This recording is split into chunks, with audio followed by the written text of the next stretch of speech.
El lado B de las emociones. Autor, doctor Eduardo Calixto. Amistad, cerebro y emociones. Hay personas que llegan a tu vida para no irse nunca. La gran mayoría de nuestros amigos no lo serán para siempre. Muy pocos estarán destinados para acompañarnos toda la vida. El cerebro humano no puede tener más de 10 a 12 mejores amigos. Sin embargo, en promedio, tenemos una relación con al menos 5 personas de manera intensa y recíproca en el devenir de la vida. Al otorgar un mayor valor a los amigos y familiares, el ser humano refiere sentirse más satisfecho, sano y con menos enfermedades. En la medida en que madura y envejece el cerebro, las amistades se convierten en un factor de relevancia para el bienestar. A nivel cerebral, la corteza prefrontal, un dorso lateral, se activa ante la amistad honesta.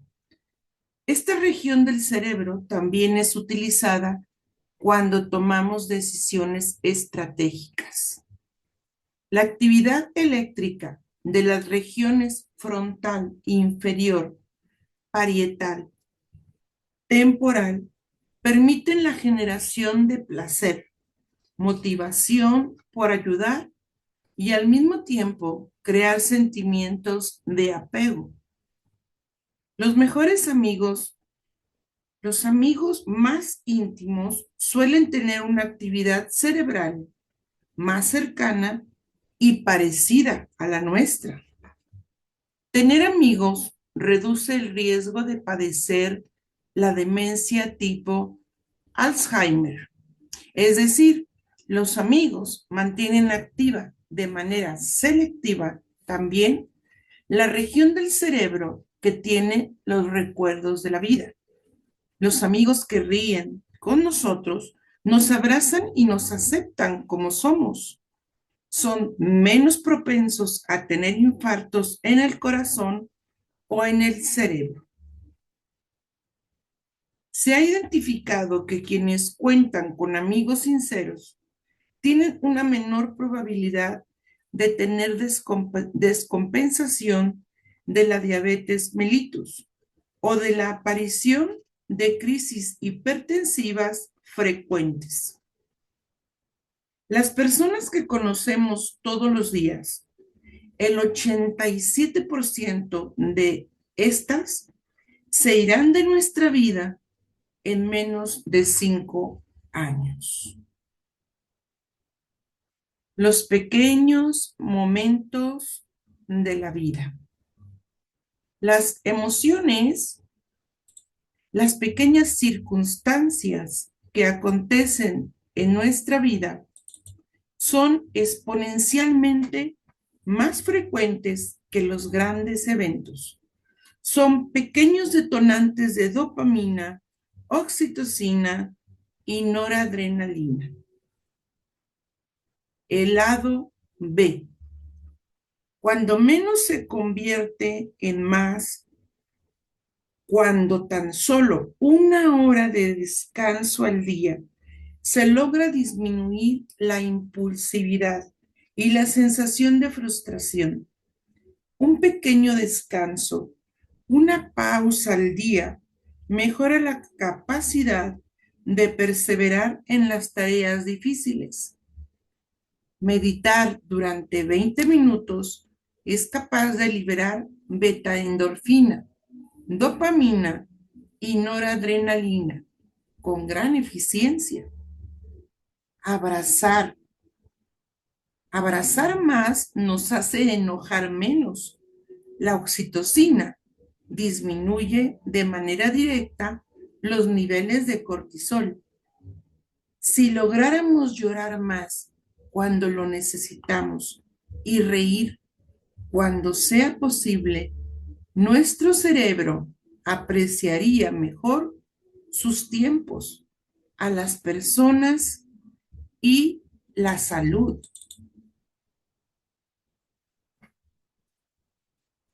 Llorar para el cerebro. No llores, las lágrimas son para niñas. Así le decía su entrenador a Jorge de 9 años, que se retorcía de dolor después de un golpe casi al final del emocionante partido de fútbol. Llorar es para los débiles. Ya me di cuenta quién eres. No me hagas sacarte del equipo, remataba desafiante el entrenador.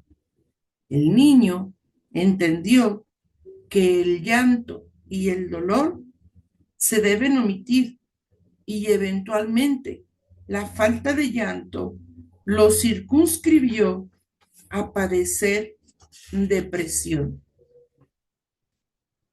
A mí no me hagas rabietas, le gritaba su mamá varias veces a Teresa, cuando ella trataba de explicar los motivos por los cuales no había logrado el encargo que le había dado. Teresa apenas tenía 12 años. Luchaba por no llorar y al suspender su llanto sentía un gran dolor de cabeza. No me llores aquí, vete a otro lado. Aderezado con una actitud displecente y violenta en su lenguaje corporal. Era común escuchar a la madre de Teresa. Hoy, Teresa tiene 27 años y cada vez que tiene un problema, no soporta el dolor de cabeza, acompañado de mareo que dura varias horas del día, siendo incapaz de llorar por muy grande que sea el problema. Si vas a llorar, ya no me hables. Cada vez que Carlos lloraba, parecía que desaparecía de su casa. Se volvía invisible ante los ojos de sus padres. Era ignorado por su familia cuando lo veían llorar, en especial por su padre, con quien compartía el mismo nombre. El mensaje siempre era muy claro. Mientras sigas llorando, no te hacemos caso. La experiencia de vida de Carlos, cada vez más complicada, le generó inseguridad, depresión y ansiedad, trastornos que lo han acompañado desde su etapa de adolescencia. Carlos no ha podido ser una buena pareja, porque él de manera inconsciente desaparece cada vez que ve un problema o desavenencia con su novia en turno. Él también aprendió a ignorar a los demás cuando no sabe qué hacer. Tiene una desconfianza terrible ante su grupo social y suele generar rupturas con sus relaciones cada vez que no se siente seguro. Sigue pensando que le hace falta llorar mucho, pero no puede y desea que lo quieran aún y a pesar de sus lágrimas. Tal parece que llorar es una de las experiencias humanas más comunes que al mismo tiempo evitamos. La razón, por miedo, por vergüenza o tal vez por culpa, porque molestamos a alguien con nuestras lágrimas, cuando el interlocutor interpreta que su agresión no es un detonante suficiente para generar nuestro llanto. Las lágrimas tienen un mensaje de parar por el inicio de dolor moral y sensaciones de angustia, soledad o vergüenza. Llorar es una expresión emotiva de nuestras neuronas. Llorar no tiene género. Los humanos no son los únicos mamíferos que lloran, pero sí los que generan toda una respuesta psicológica, biológica y social a través de las lágrimas. La expresión de la emoción del llanto no es inadecuada cuando tiene un factor que lo genera, pero se puede convertir en un trastorno cuando a partir del llanto se manipula a otras personas. Cuando lloramos de manera emocional y sincera, podemos activar hasta 29 áreas cerebrales. Si bien las mujeres adultas lloran en promedio de 4 a 5 veces más que los varones adultos, esto obedece a un aprendizaje. Los hombres lloran más ante una pérdida o cuando tienen experiencias positivas, como es ante un logro o un triunfo. Paradójicamente, los hombres lloran más de felicidad que las mujeres. Un aspecto interesante es que la testosterona tiene una influencia inhibitoria sobre el llanto, especialmente a nivel de la amígdala cerebral. Por otro lado, las mujeres lloran más como consecuencia de discusiones, interpretaciones o la combinación de factores como puede ser una pérdida, la sensación de no sentirse favorecida por la atención de alguien o que sus logros no son considerados importantes.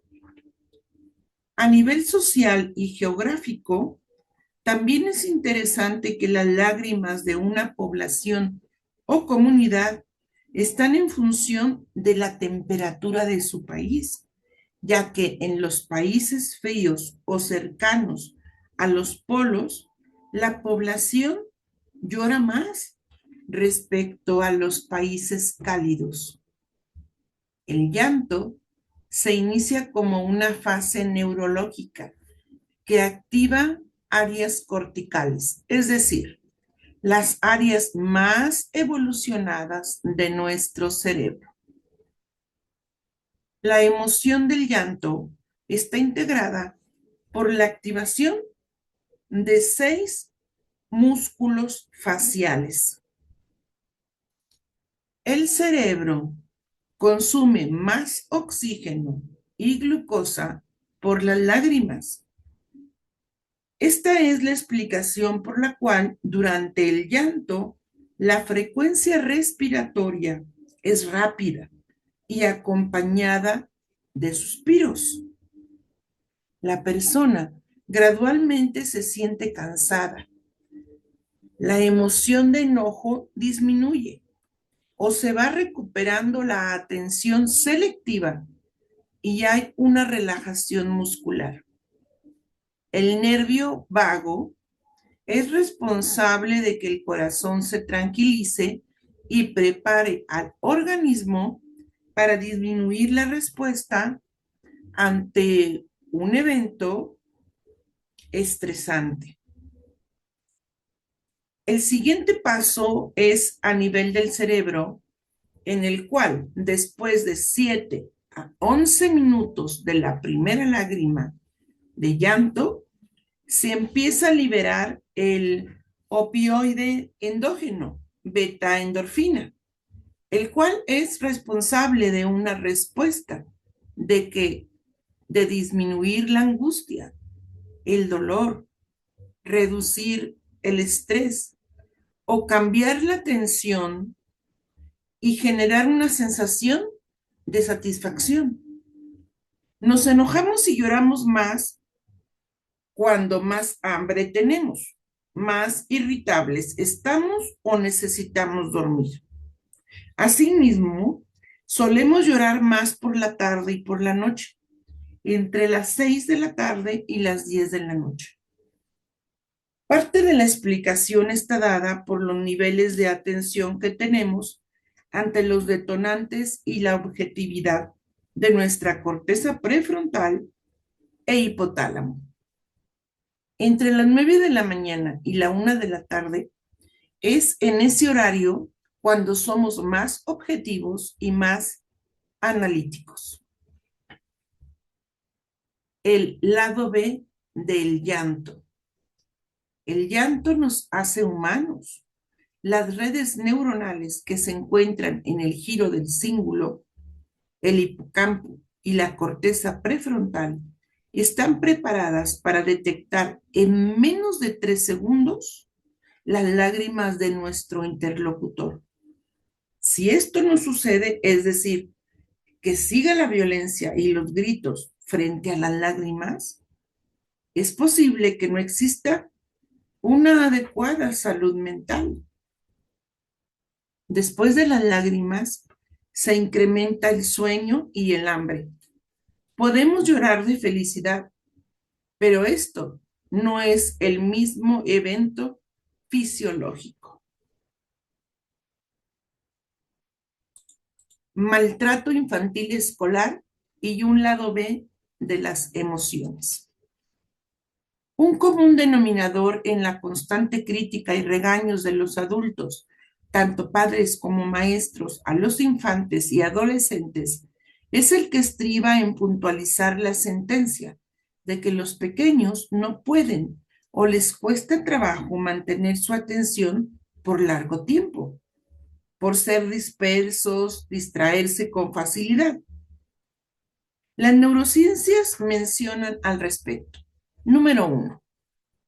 No es posible mantener inamovible la atención continua por parte del cerebro por horas.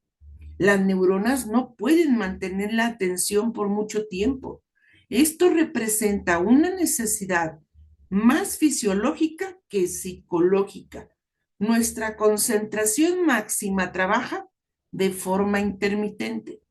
El cerebro acelera y desacelera continuamente su atención. Número 2. En promedio, después de 21 minutos de atención intensa, nuestra atención puede cansarse. Por si estimulamos, animando, emocionando o cambiando la frecuencia atentiva con reforzadores de la conducta, nuestras neuronas pueden mantener su atención por horas, aunque no con la misma intensidad. Si se inicia una emoción, la memoria se consolida más rápido.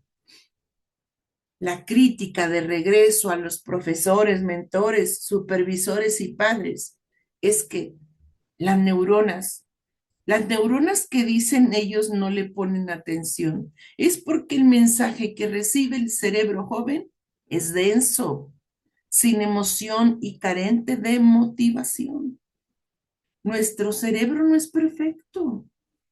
Un día, después de aprender un nuevo conocimiento, olvida 60% del contenido de lo aprendido. Solo se queda en la memoria, en promedio, el 40% de la información. Esto independientemente de la edad que tenga el cerebro. La atención a lo divertido, a lo que motiva y a lo que aprende rápido en un niño se explica porque su cerebro está activo por dopamina, acetilcolina, beta-endorfinas y noradrenalina, porque su aprendizaje de la primera etapa de su vida ha sido a través del juego. El maltrato infantil altera el gen que permite la expresión de la hormona oxitocina en el cerebro, provocando gradualmente una estructura de elaboración de redes neuronales y función cerebral atípica. Evidencias recientes indican que un maltrato sostenido provoca disminución de las conexiones y redes neuronales del lóbulo parietal izquierdo, asociado a una disminución en la actividad del sistema de recompensa. El maltrato sostenido en la infancia puede generar una disminución de conexiones entre la corteza prefrontal con la amígdala cerebral y el hipocampo adulto. Con ello, Se induce una disminución de las fibras que conectan a ambos hemisferios cerebrales, conocidas como cuerpo calloso, favoreciendo la construcción de personas frustradas, incapaces de aprender, disminuyendo la integración de información en diversas áreas neuronales. O por otro lado, en el otro extremo, favorece la aparición de personas que se hacen adictas al trabajo como un mecanismo psicológico compensatorio, con bases neuronales en la búsqueda de disminuir los datos negativos a través de la satisfacción laboral. La adicción al trabajo tiene su inicio en la infancia. Niños poco valorados, profesores y padres controladores, la presencia de críticas terribles a sus errores, incapacidad para perdonarlos, malas palabras, violencia verbal, abandono y mensajes constantes de descalificación y desmotivantes hacia las virtudes y las enseñanzas por parte de los adultos que son el ejemplo en su vida. La dopamina en el cerebro adulto con antecedentes de maltrato infantil va en contrasentido. Es lo que sustenta la necesidad de búsqueda de ser aceptado y valorado socialmente. Una mala palabra o un ademán pueden generar sentimiento de soledad o percibirse rechazado. La persona desea intensamente que reconozcan sus habilidades, su trabajo y los resultados que desarrolla. Paradójicamente, seguirá buscando satisfacer las expectativas creadas por otros. Los adictos al trabajo tienen en común una infancia con maltratos constantes. Luchan por ser aceptados a través de sus logros laborales, que cuando éste llega, son incapaces de creerlo ellos mismos. Pueden llegar a ser altamente competitivos, pero son de rápida desensibilización emotiva.